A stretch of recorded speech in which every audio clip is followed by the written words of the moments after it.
The first year center is located in the tier building, which is this building pictured in the slide. We are in room 205, which is on the second floor. Appointments are available on a drop-in basis, either in person or online over Microsoft Teams.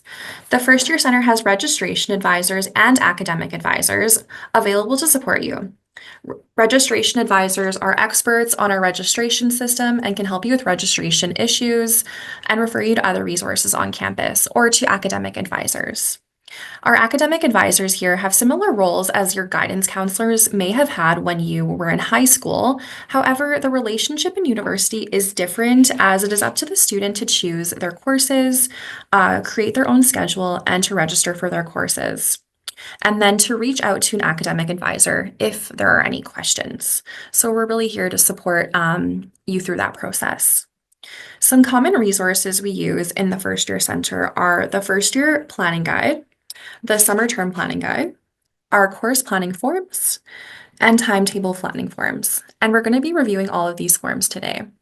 So these are our course planning forms. So the right is our course planning form for fall and winter term. So fall term runs September to December and winter term runs January to April. And you'll notice it says 3 credit hours between those terms. Credit hours are the hours of credit assigned to a course. So 3 credit hour courses run over 1 term.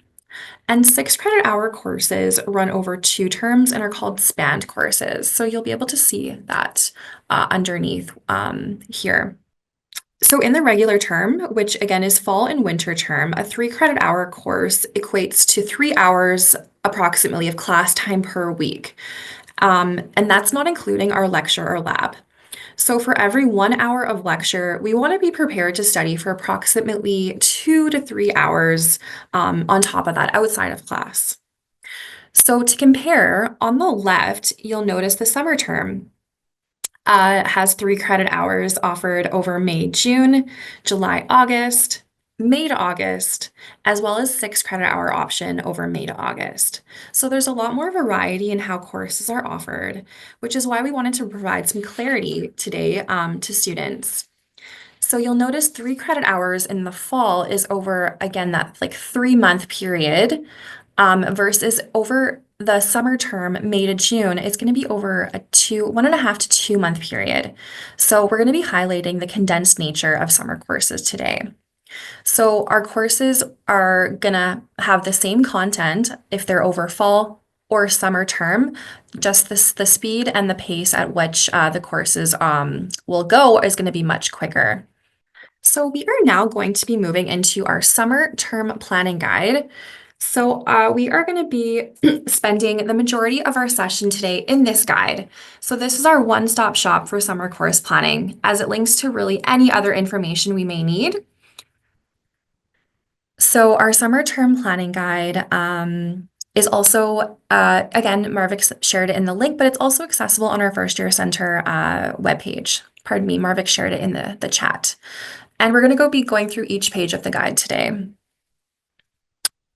So this is our flipbook version. So it's very interactive. Again, all these bolded links you will be able to click and they'll take you to the information that you're looking for. So to start, we are going to go over our steps for registering for classes. So if you haven't already, you'll need to accept your offer of admission to begin the process of registering for courses. So this involves going back into the application portal and hitting accept. So if you haven't done that already, that'll be the first step that you'll need to do in order to start that registration process. The next thing that we'll need to do is claim our Net ID. So make sure to do that if you haven't already. And this will give you access to Aurora. So Aurora is our registration and information system. And on Aurora, you'll be able to browse classes, register for classes, view your tuition fees, and final grades. Those are just a few things you'll be able to do in Aurora. We'll be discussing Aurora more later on in the presentation and giving you a bit of a tutorial on how that registration process works. So by claiming your Net ID, you'll also have access to Microsoft Teams which is a collaboration app that allows users to communicate, share files, and hold meetings if you're not familiar with Microsoft Teams. So through Microsoft Teams, you'll be able to have an online meeting with an academic advisor, such as Marvik or myself.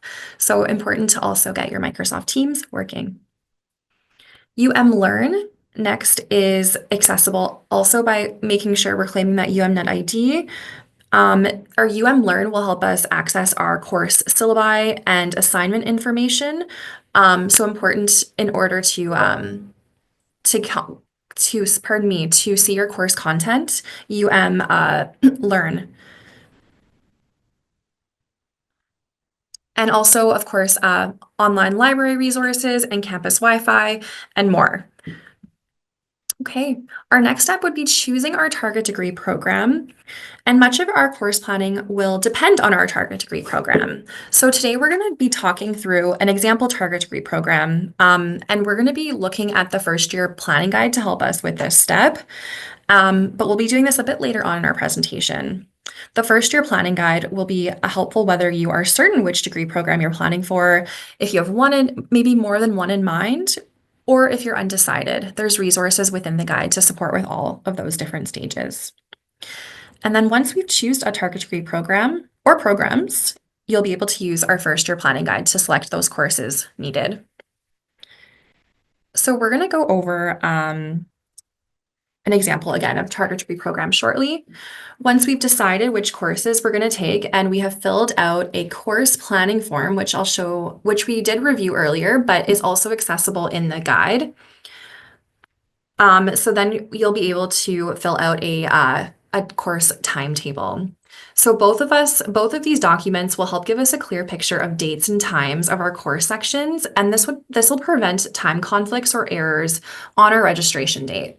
So I'll review that document as well later, the timetabling document, but it's really important we are doing a lot of planning, preparation with our course planning before our registration date by using those documents. So then when we are ready to register on our registration date, it should be very straightforward and should take really the least amount of time on the day of to actually do the physical registration. Okay. So next I'm gonna just quickly review so we have table of contents here, provide some quick links to the pages you are hoping to go to, as I mentioned earlier, and also has some useful external resources, such as our faculties and programs list within our first year planning guide, recommended introductory courses, some popular questions, and how do I as well, which are on our first year center webpage.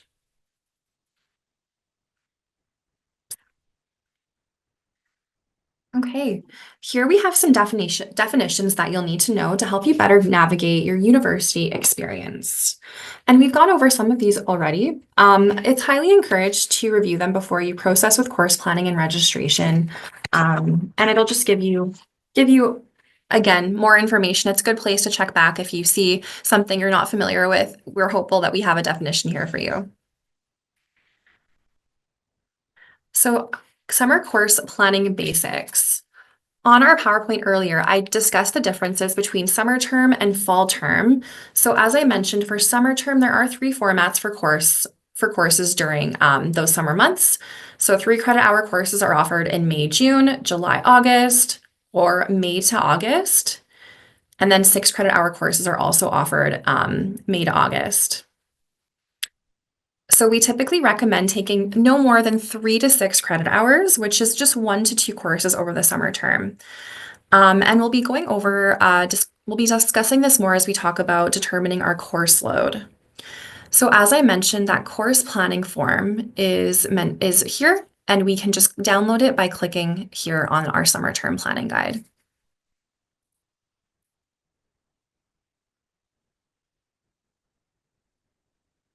Okay. So determining our course load. So as I've mentioned, our summer term is going to be much shorter. So they may be fast-paced and intense. So material, again, that's covered over a 3-month period, typically in the fall or winter term. It may be covered in as little as 5 weeks in the summer term. So to give you a better overview of what that might look like, we're going to look at an example with Stat 1000. So Stat 1000 in the fall term is offered Tuesday and Thursdays. So two lectures, and they're 75 minutes long each, plus a lab once a week, which is 50 minutes long. So this time more than doubles over the summer semester, where we have four lecture times, which are each 75 minutes long, as well as two labs, which are 60 minutes twice a week.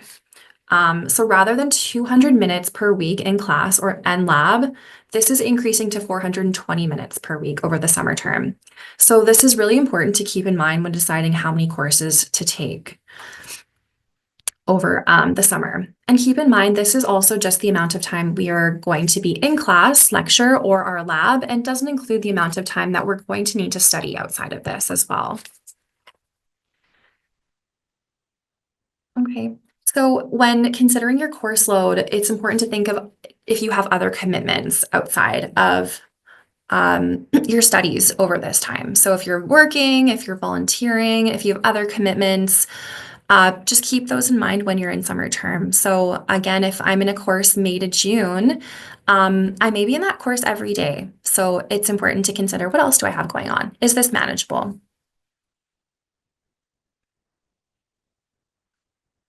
So another important thing to consider when considering our summer courses is our first year courses in our target degree program.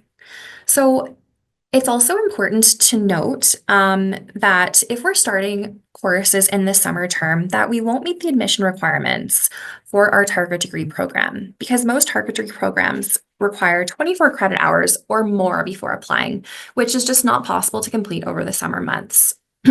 So summer is a really good opportunity to get ahead and lighten the number of courses that we may take over the fall and winter term.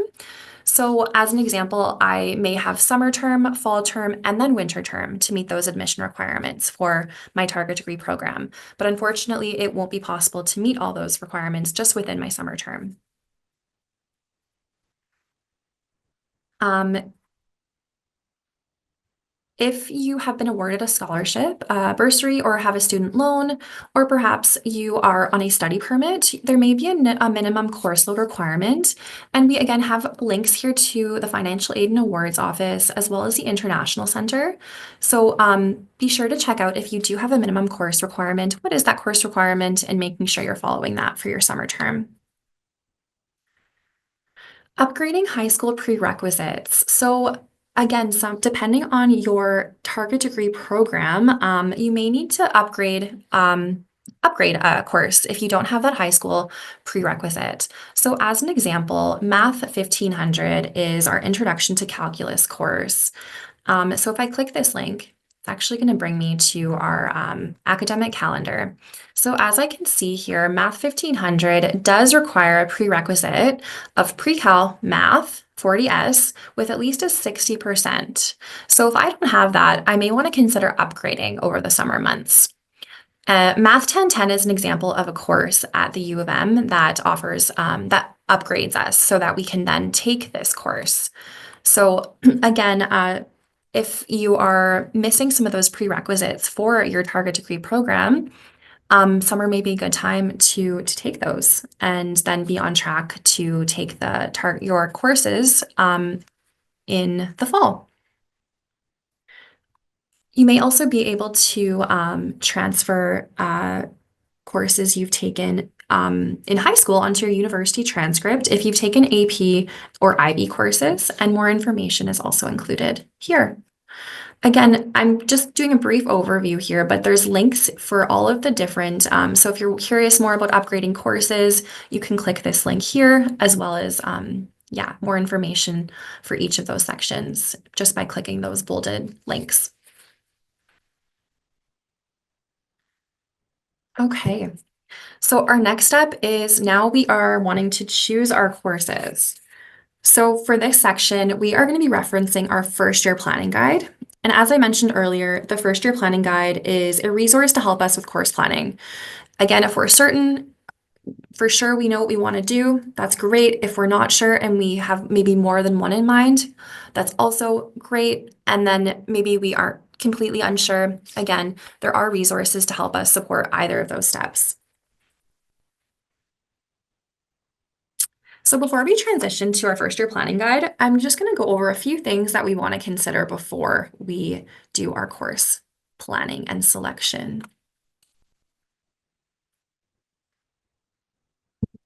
Okay. So if our course has a lab and tutorial, that's something we'll want to consider also in determining our course load because these are going to add to our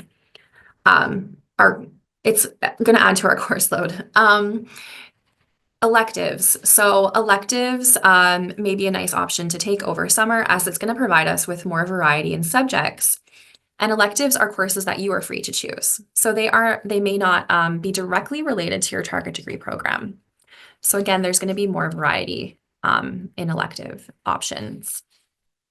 I mentioned earlier considering 1 to 2 courses just to adjust to that pace of of the summer courses, and also adjusting to university if this is your first term in university, or if you've been out of school for a while, if you're navigating a new environment. 1 or 2 courses is a nice way to kind of get a good start. As I mentioned earlier, sorry, I'm jumping ahead. If you don't have a strong background in a specific course, it may be a good option to take those courses in the fall and winter at a regular pace versus over the summer term. Summer term may also, as I mentioned earlier, lighten the load in your fall and winter terms. Summer course also, the courses offered in summer there's going to be less variety. So maybe fewer options. So maybe when you're doing your course planning, you have an idea in mind, I'm going to take this and this. It's important to check that those courses are offered because not all courses that are offered in the fall and winter terms are going to be offered in the summer term. And again, we talked about upgrading. So if you're considering a high school prerequisite, and upgrading is an option in the summer. Okay, so I am now going to go to our first year planning guide. Again, I can go to the first year planning guide just by clicking this link. So everything is accessible just in this one place in our summer term planning guide. I'm going to I have my link open here, so I'm going to move over to my first year planning guide. And it's, as you can see, the same format as our summer term planning guide. Our first year planning guide is going to have that information required for our faculties and programs and our course selection. So I'm going to click our faculties and programs page here, and it's going to direct me right to this page. This is an overview of all the target degree programs offered at the University of Manitoba at the undergraduate degree level. So for the purposes of our session today, I'm going to demonstrate course planning, selection, and registration for the Asper School of Business. However, the process I'm demonstrating today will be the same regardless of your target degree program.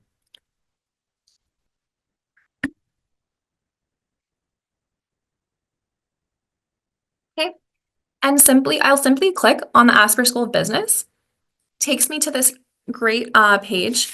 It provides me with my first year courses here in this chart, goes over my minimum admission requirements, tips for choosing courses, high school prerequisites. So as I mentioned, that's where we can find if we need to do some upgrading, how to apply when we're ready to do that, and as well as some other great external links that can provide us more information on this degree program. And each target degree program that we select on that page will bring us to a similar page with all this information. So if it's Asper or arts, we will be able to find that information. Okay, so this is again, the chart I'm going to look at when I'm thinking about which courses I would like to take. So I have decided I want to take 2 courses over the summer, and I'm interested in taking Stat 1000. I have the prerequisites needed to take that course, and I'd also like to take Econ 1010. And because I recently took Econ in high school, I really enjoyed it. Writing is my least favorite subject, so I'm going to wait to take that written English requirement in the fall or winter term when the pace isn't so condensed. So I'm gonna go and browse these courses. And to do that, I'm going to complete my timetable planning form while I'm browsing. So this is what our timetable planning form will look like. And again, we can easily access this by clicking this link. So I'm going to click here. This is what our timetable planning form will look like. So, okay, I have my timetable planning form. I'm now going to go onto Aurora to browse my classes. So when you're on Aurora, this is what it will look like. You'll notice that there are a few different cards, so such as fee payments, first year planning guide is also linked here, course materials, and things like that. Today for Aurora registration, I'm going to go and open my registration dashboard. So I'd click here and it will bring me to this page. And this will give me a few different things here. So as I mentioned, Aurora is our information and registration system. So it does provide me with my registration information. It will give me the ability to browse my classes, which was what we will do next, and then register for classes as well.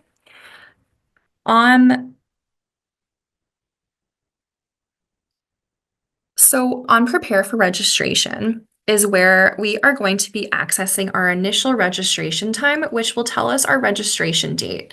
We'll come back to this later, but just wanted to point that out for you right now. So again, I'm going to go browse for classes. This will be able to help me determine, okay, when is Stat 1000 taken offered and when is Econ 1010 offered. So make sure that you are selecting summer 2025 when you're doing this. I'm gonna go continue. And I'm gonna type in my subject. So I'm gonna look at Stat 1000 first, just because I know this course has a lecture and a lab. And I'm gonna type in the course number here. So I know it's Stat 1000. Okay, and this is what it'll look like when we're browsing. So as we can see, Stat 1000 has two sections, so A01 and section A02. So the A here is indicating that this is a lecture section. If I go down, the B section here is indicating that this is a lecture, or a lab or tutorial section. So if I go over here, it shows me when this course is offered. So the highlighted dates show that this is offered Monday, Tuesday, Wednesday, Thursday. There is also a Friday that is offered. So this course will start on May 5th and run to June 13th. And the Friday is it's actually just a date that we'll be making up for the May long weekend. So there'll be one week there that I'll have class on a Friday. So although my course it runs from May 5th to June 13th, I still will have my final exam after that. Okay, so yes, I want to take Stat 1000 over May, June. I'm going to then input this into my timetable planning form. So I have May, June. Again, my course is Stat 1000, and it's from 9 o'clock to 10:15. Making sure I have that right. Yeah, great. And it's Monday to Thursday. So I can just copy and paste this all the way through. Oh, pardon me. Okay, and I'm also going to want to make sure I indicate my section, just because this will make it much easier when, again, I'm on my registration date. I'll know right away, okay, section A01. I also need to consider, so it says linked here. That's indicating that I also need a lab section for this. So I'm going to also go down and look at my lab sections. So I'll see that this lab is offered on Tuesdays and Thursdays from 10:45 to 11:45. When I'm selecting my lab section, I'll also want to make sure that it's offered over the same time as my lecture. So Section AO1 is offered over May, June, but Section AO2 is offered over July and August. So I'll just want to make sure that my lab section lines up to my lecture section. So looks like Section BO1 is also offered over May, June. Great, that time works for me. I'm going to input that into my course, my timetable planning form. So Tuesday, Thursday, I have my lab. Section B01 for Stat 1000, and it's from 10:45 to 11:45 on Tuesday and Thursday.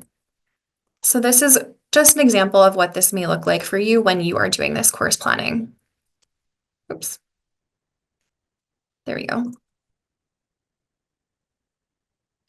Okay, great. So that's Stat 1000. I've inputted it into my course timetable form. I'm now going to go back and look at when Econ 1010 is offered. So again, we have summer 2025. Go continue. Econ. And I'm going to type in 1010. So search. Okay. Econ 1010 also actually, Econ 1010 has 4 sections. So section AO1, AO2, AO3. Section DO1, the D here is showing me that this is a distance, an online lecture. So I know I don't want to take a distance course, so I'm going to look at these 3 sections instead. So section AO1 is actually offered over May and June as well, but I'm already taking Stat 1000 over May, June, and I know if I took both, it would be too much. And the timing also conflicts with my Stat 1000 course. Section AO2 is also offered over May, June. Okay, that doesn't work. Okay, section AO3 is offered over June and July. That fits. Great. I'm going to put that into my timetable planning form. And this course was offered Monday, Wednesday. Again, so this is not every day, but it's twice a week for 2 hours and 45 minutes. And again, this Friday here, these Fridays are going to be dates just to make up for holidays over the May and June, or pardon me, July and August. So Canada Day and Terry Fox Day, those will be those 2 Fridays. So so Monday and Wednesday into my timetable planning form. And again, making sure I'm putting this on my July, August part. So I have Econ 1010, and again, making sure I'm putting AO3. So on my date of registration, I know that I am in section AO3. Okay, I'm not going to input just for our time, just for timing today, but you kind of get the idea of what that would look like. Again, this is a really useful tool that will help support you when you, so you're all set on your day of registration.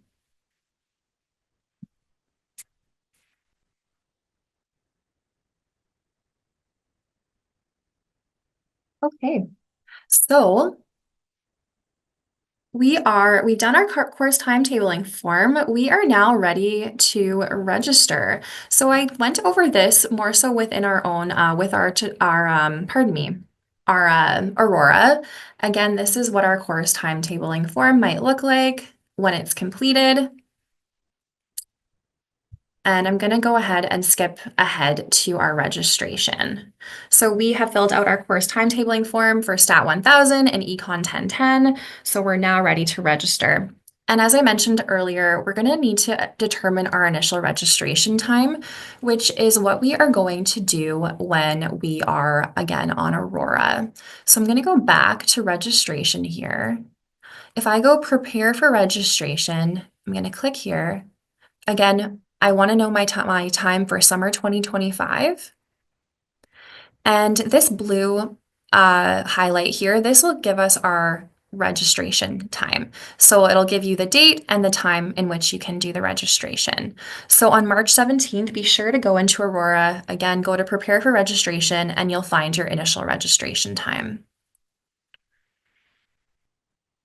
So now that I know my time on my day, I can go ahead and register in Aurora. And registration, I can start at 9 a.m. that day. I want to be ready and prepared at 9 so that I can have the best chance to get into the course that I want. So again, just to go over our initial registration time.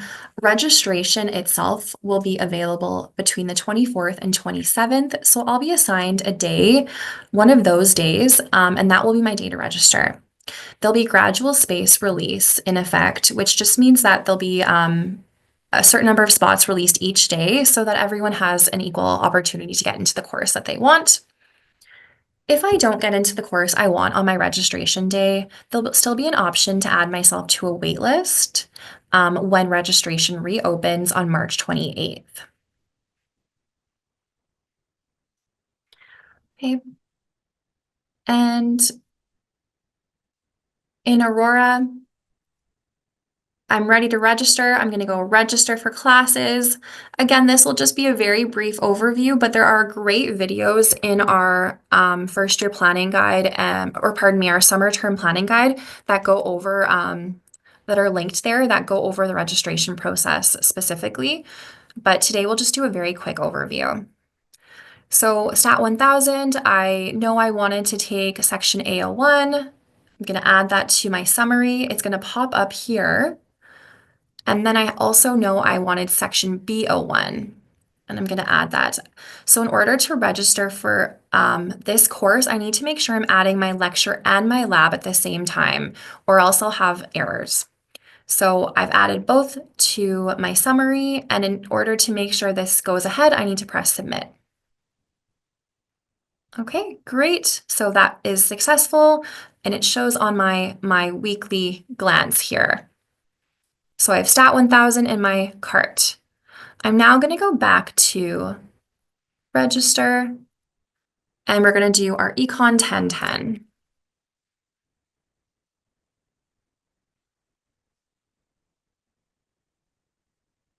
And I know for Econ 1010 specifically, I needed section A03 because that lined up with July and August. So I'm going to add this here. Okay, and I need to press submit. Great. So I am all done. I'm registered in my summer courses. As you can see, they overlap on your chart here. That's just because that's what it will look like in that specific week for that course. But that's also why it's nice to use the summer term planning timetable form. So it can really indicate, okay, when I am taking this.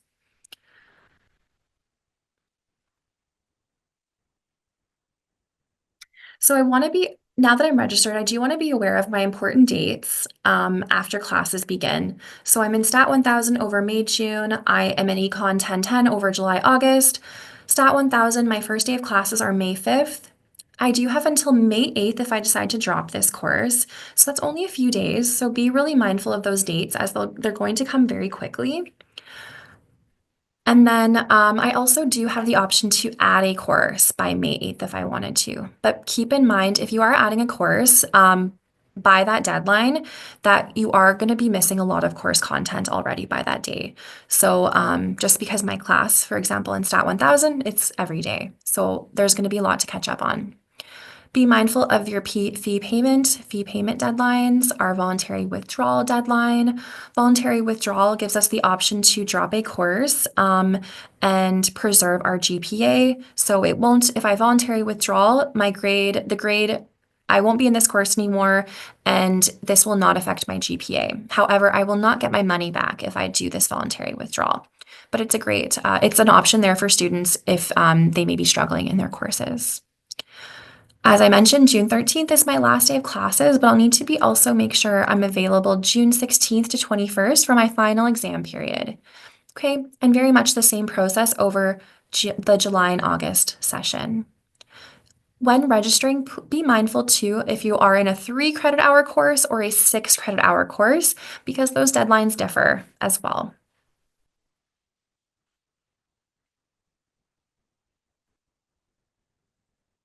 Okay, that was a lot of me talking, but I hope that answered a lot of your questions. We do have an FAQ with some kind of key tips on how to register for summer, which we will also share in the chat. If you are if you're also wondering about registering for specifically fall and winter term, we will also be hosting a get ready to register sessions for fall and winter. So be sure to look back into that in June if you're interested. So please feel free to come see an advisor if you have more questions on course planning or registration for summer. Again, here is our contact information. Please follow us on Instagram